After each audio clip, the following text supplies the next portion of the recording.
안녕하세요 여러분, 상담심리사 뿌요예요. 밖에서는 멀쩡하고 참 괜찮은 사람이란 말을 듣는데 가족에게만 유독 못되게 구는 사람들이 있죠.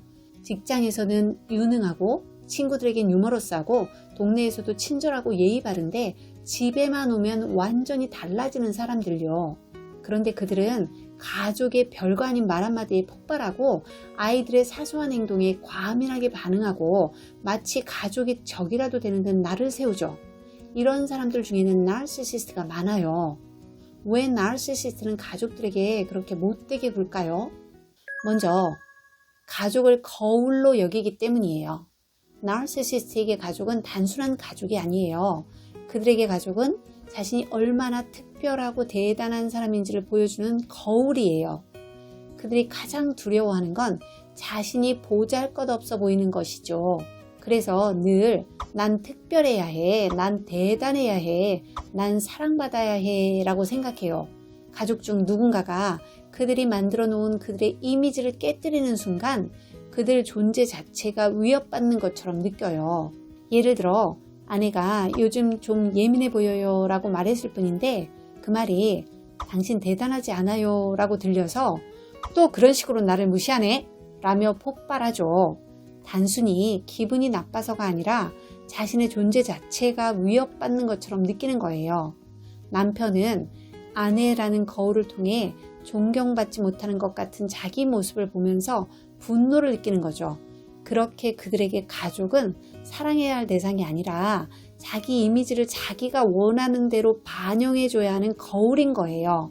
그러니 기대에 못 미치는 가족을 괴롭히며 툭하면 못되게 구는 거죠.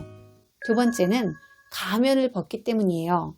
나르시시스트는 어두운 자아상과 불안정한 자존감 때문에 늘 부정적인 감정에 시달려요. 그런데 밖에서는 그걸 숨기기 위해 완벽하고 유능하고 자상한 모습의 가면을 쓰죠. 하루 종일 그 가면을 벗지 못하니 얼마나 답답하고 힘들겠어요. 그래서 집이라는 자기 영역에 들어오게 되면 긴장이 풀리면서 가면을 벗어 던져요. 그 순간 억눌렸던 분노와 피로가 한꺼번에 터지죠. 직장에서는 상사의 말에 고분고분하던 나르시시스트 아빠가 집에서는 아이들에게 버릇이 없어! 라며 폭발하는 이유예요. 밖에서는 나이스한 사람으로 보이지만 집에서는 그 가면 뒤에 냉정한 맨 얼굴을 드러내며 가족에게 못되게 구는 거죠. 세 번째는 수치심을 분노로 덮기 때문이에요. 나르시시스트의 마음속 깊은 곳에는 늘 나는 부족하다는 수치심이 있어요. 그들은 어린 시절부터 넌 부족하니까 더 노력해야 해. 그 정도로는 안 돼. 이런 말을 들으며 성장했을 가능성이 높아요. 그러다 보니 늘 완벽해야 사랑받을 수 있다는 왜곡된 신념을 가지게 되죠. 그런 상태에서 딸이 엄마 이건 이렇게 바꿔보면 어때요? 라고 하면 그 순간 수치심이 자극되면서 그럼 네가 해. 넌 맨날 지적질이야. 라고 쏘아붙여요. 단순히 짜증을 느끼는 게 아니라 수치심에 맞닥뜨리는 거예요. 난 여전히 무능하고 부족하네 란 수치심이 감당이 안 되니 분노를 뿜어내며 가족을 괴롭히면서 그 수치심을 덮어버리는 거죠. 네 번째로 사랑을 통째로 착각하기 때문이에요. 나르시시스트는 진짜 친밀함을 두려워해요. 가까워질수록 자기 약점이 드러나고 상처받을 가능성이 크기 때문이죠. 폼생폼사로 살아가니 가족에게도 진짜 사랑을 주지 못해요. 대신 내가 널 사랑하니까 넌 내 말을 들어야 해 라는 식으로 가족을 통제하려 들어요. 그들은 그렇게 사랑의 의미를 있는 그대로 바라봐 주는 게 아니라 통제하는 걸로 바꿔버리죠. 그래서 외식을 하면서 남편이 메뉴를 고르면 맨날 그런 것만 먹어 라고 빈정대고 동생이 의견을 내면 어디서 어린 것이 말대답이야 라고 버럭해요. 그들은 가족이 자기 뜻대로 움직이지 않으면 그걸 배신당한 것처럼 느껴요. 그래서 통제하려 들고 결국 못되게 구는 거예요. 다섯 번째는 억눌린 감정을 가족에게 쏟기 때문이에요. 대부분의 나르시시스트는 감정 조절이 서툴러요. 불안하거나 화가 나면 그것들을 자기 안에서 적절히 다루지 못하고 만만한 가족에게 던져버리죠. 평소와 다를 것 없는 거실을 보며 집이 왜 이렇게 지저분해? 너 때문에 스트레스 받아 죽겠어 라고 소리치는 것도 사실은 집 때문이 아니라 자기 안의 불안이나 화를 해소하기 위한 행동이에요. 그런 식으로 가족에게 자신의 억눌러 놓은 감정을 쏟아버리면서 못되게 구는 거죠. 여섯 번째는 미안함을 표현하지 못하기 때문이에요. 나르시시스트에게 미안해요 이 한마디는 너무 어려운 말이에요. 내가 잘못했어 라고 인정하는 순간 수치심이 폭발하기 때문이죠. 그래서 네가 날 화나게 했잖아 라며 책임을 돌려요. 그렇게 사과 대신 변명과 회피로 일관해요.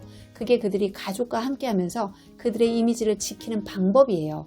미안해야 할 일을 반복하면서도 미안해야 하지 않는 그 모습을 보며 가족들은 얼마나 고통스러울까요? 일곱 번째는 내면에 상처받은 아이 때문이에요. 나르시시스트는 겉으로 강하고 단단해 보여도 그 내면엔 외롭고 두려운 아이가 숨어 있어요. 그 아이는 계속해서 난 잘해야 사랑받을 수 있어. 난 부족하면 버림받을 거야 라고 속삭이죠. 그래서 그들은 늘 자신을 증명하려 하고 조금이라도 비판받으면 불안해져요. 하지만 가족은 많은 게 노출되는 관계고 서로의 성장을 위해 진심 어린 권면이나 조언을 하기 쉽죠. 그런데 나르시시스트는 내면이 허약하기 때문에 건설적인 비판조차 수용할 수가 없어요. 그런 내적 상태를 숨기려고 가족에게 거만하고 냉정하게 굴면서 자기 보호를 시도하죠. 그것이 바로 그들의 생존 방식이에요. 지금까지 나르시시스트가 왜 가족에게 유독 더 못되게 구는지에 대해서 살펴봤어요. 영상을 보시면서 그래서 아빠가, 엄마가, 배우자가 혹은 언니가 그렇게 날 힘들게 했구나 하고 고개를 끄덕이시는 분들도 계실 거예요. 한마디로 나르시시스트가 가족에게 못되게 구는 건 사랑이 없어서가 아니라 사랑이 너무 낯설고 두렵기 때문이에요. 가족이 자신의 불안한 속마음을 들여다볼까봐 크게 두려워서 오히려 먼저 상처를 주는 식이죠. 그들은 여전히 사랑받고 싶은 아이지만 사랑하는 방법을 배우지 못한 채 어른이 된 사람들이에요. 안타깝지만 그들을 고치려 하기보다는 당신이 상처받지 않도록 그리고 상처 속에서 그들을 미워하며 더 힘들어지지 않도록 당신의 마음을 지키세요. 그들의 상처를 이해하되 그 상처에 휘말리지는 마세요. 당신의 감정과 삶은 언제나 존중받아야 하니까요. 상담심리사 뿌유였습니다.